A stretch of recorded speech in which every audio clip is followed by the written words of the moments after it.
Sahamiya Foundation ayaa si rasmi ah u daahfuray ololaha barashada akhriska iyo qoraalka af Soomaaliga ah oo loogu talagalay dadka aan fursad u helin inay bartaan akhriska afkooda hooyo. Barnaamijka Daaris oo la hirgeliyay sanadkii hore ma aha mid af Soomaaliga oo kaliya lagu baran doono, waxa lagu baran doonaa Ingiriisiga, Carabiga, xisaabta, sayniska iyo xirfadaha shaqada oo dhammaantood wadaagi doona magaca Daaris. Munaasabaddan oo si ballaaran loo soo agaasimay ayaa waxay kulmisay mas'uuliyiin badan oo uu ka mid yahay wasiirka wasaaradda warfaafinta dhaqanka iyo wacyigelinta Somaliland, wasiirka wasaaradda waxbarashada Somaliland, maayarka caasimadda Hargeysa, siyaasi Maxamuud Xaashi iyo mas'uuliyiin kale oo ka socday daladaha ka jira gudaha magaalada Hargeysa. Ugu horreyn halkaasi waxaa ka hadlay gudoomiyaha shirkadda World Remit oo ah aasaasaha Sahamiya Foundation, waxaana uu ka warramay maraaxilkii kala duwanaa ee uu soo maray Sahamiya Foundation. waxaan u jeclaa sharaf noo ah inaanu daahfurayno ololahan ujeedadiisu tahay in la horumariyo akhriska iyo qoraalka af Soomaaliga. ololahan waa laba qaybood. qaybta koowaad waxa weeyaan in la sii ballaariyo barnaamijka Daaris oo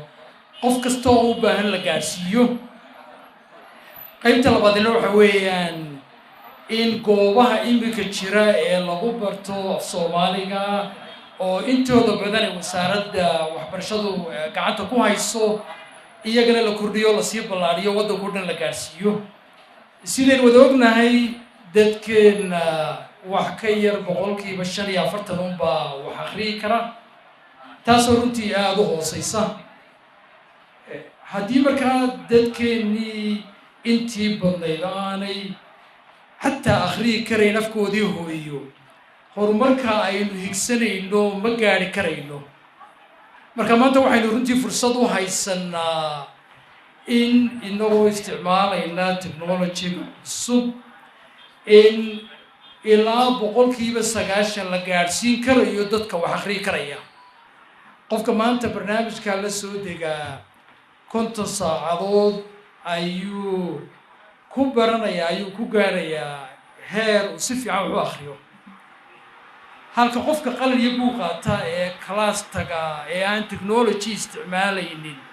uu u baahan yahay 400 ilaa 500 saacadood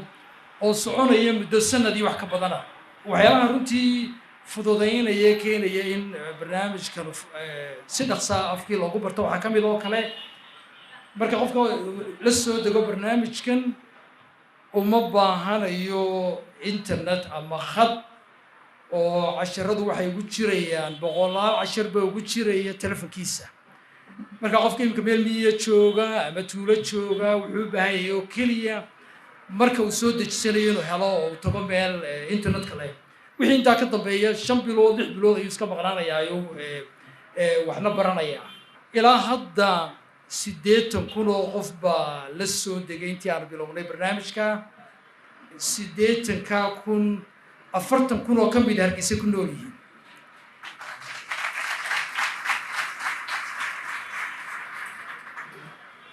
waxaanu barnaamijka u samaynay qaab aan isleeyahay way xiiso badan tahay oo sidii gameskii iyo loo ciyaariyo kala weeyaan. qofkii waxaad moodaa inuu iska madadaalanayo waxna uu baranayaa. waxaanu khaasatan taa u samaynay si barnaamijka waqtiga ula qaybsado bahalka TikTok iyo Facebook dadkii waqtigii wax baran lahaayeen ay gelinayaan. Hargeysa ka sokow magaalooyinka kale ee barnaamijka aad looga soo dejistay laga isticmaalo waxa ka mid ah Muqdisho, Talabaada, waxa ku sii xigta magaalada Garowe. dhinaca kale wasiirada wasaaradaha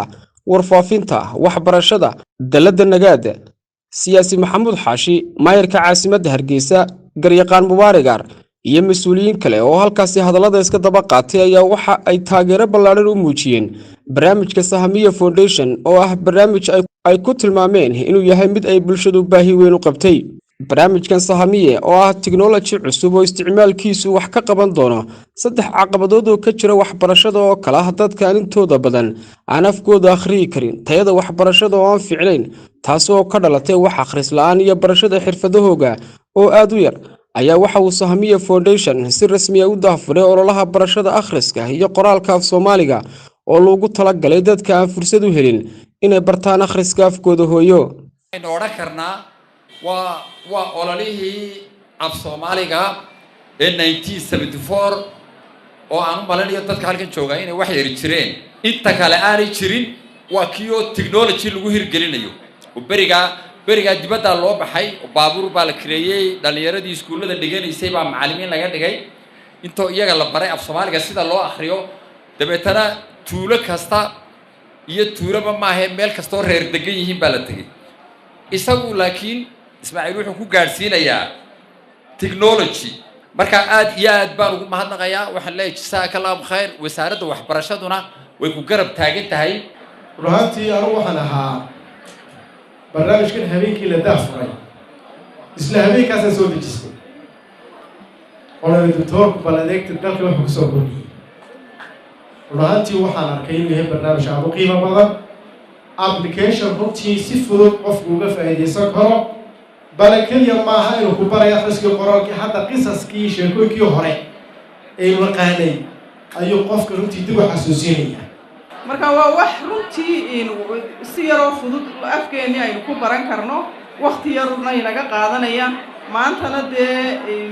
social mediahan iyo aaladahan fudud ee la keenay iyo systemkan uu maanta Ismaaciil noo soo runtii fududeeyay way ka sii fududahay sidii hore la isugu dhigayay waxaa kale oo meeshii ka baxaya macallimiintii iyo jaanisyadaas oo dhan marka runtii aad baan Ismaaciil mar labaad iyo mar saddexaad ba ugu mahadnaqaynaa bulshada reer Soomaaliland waxaan leenahay abkana la soo daga kana faa'iideysta waa jaanis qaali oo walaalkeen inoo keenay waxaan leenahay application-kani aynu u baahnay bulshadeeduna waxtar u ah ilaalinta luqadaha ummadaha horumaray waxay ilaaliyaan barashada afkooda waayo afkoodu wuxuu xambaarsan yahay dhaqankoodii ilbaxnimadoodii diintoodii ayuu xambaarsan yahay mar labaad waxaan bogaadinayaa Ismaaciil waxaan leeyahay bulshada Somaliland application-kan isticmaalo aan dadaalo waxaan marka ugu horeysa hantilaha Ismaaciil aan leeyahay ummadda wax weyn bad haddii aad caqliga ka shaqaysiisay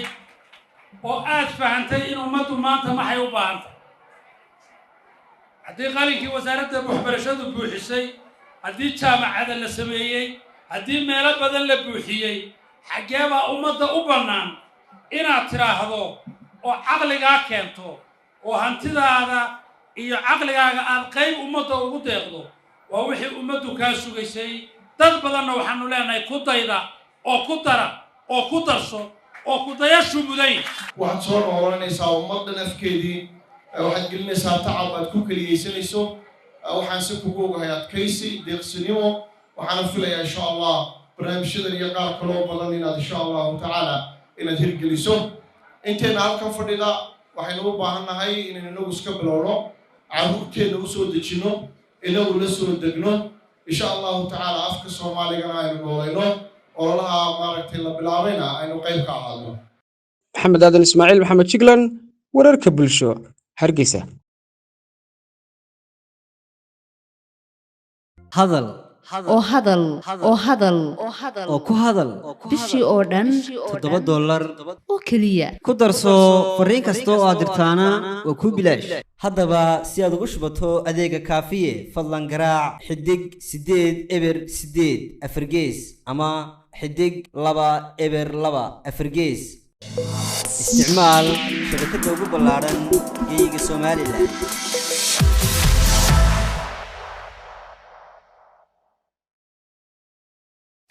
dahabshiil oo la jaan qaadaya isbeddelka tiknoolajiyadda kuna fududaynaya hannaanka aad lacag u diri karto waxa uu hadda kuu soo kordhiyey in marka aad lacag dirayso aad ku bixin karto kaadhkaaga bangiga dhammaan xarumaha dahabshiil ee qaaradda Yurub abka dahabshiil oo aad kala soo degi karto Play Store iyo App Store ayaa kuu sahlaya in meel kasta oo aad joogto aad lacagaha si fudud uga diri karto sidoo kale website-ka dahabshiil ayaad si fudud lacag uga dhex diri kartaa goob kasta iyo goor kasta lacag kasta oo aad dirto waxa uu qofkaad lacagta u dirtay sikimo gudahoodu ku helayaa adeegga e-dahab ee moobilkiisa gacanta waxa loogu shubi karaa akoonkiisa bangiga dahabshiil amaba waxa uu ka qaadan karaa dhammaan barnaamijyada dahabshiil ee dunida dacaladeeda dahabshiil hawl fudaydiyahaaga maaliyadeed